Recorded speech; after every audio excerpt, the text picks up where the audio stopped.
এখন আলু দিতেছি, আলু দিয়ে মুরগির মাংস রান্না করব আজকে।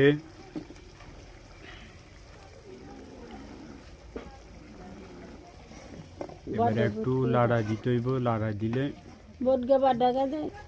ময় মশলা দিয়ে আলুর দমের মতো করে আলুগুলোকে সুন্দর করে মশলা দিয়ে এখন ঢেকে ফেলবে।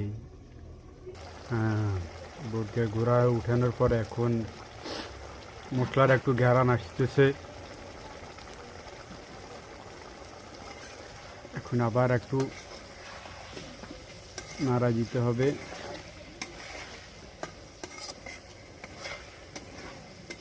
উপর নিচু করে দিতে হইব।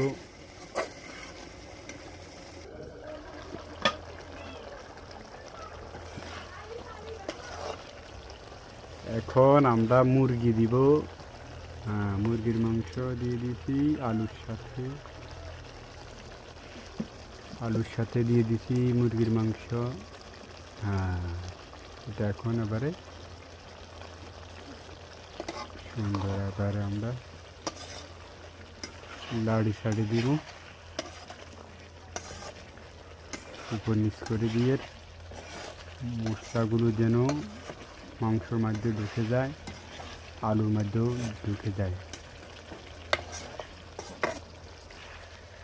সুন্দর একটা রেসিপি হয়ে গেছে, একটু পরে বাদ দিয়ে খেয়ে ফেলবো।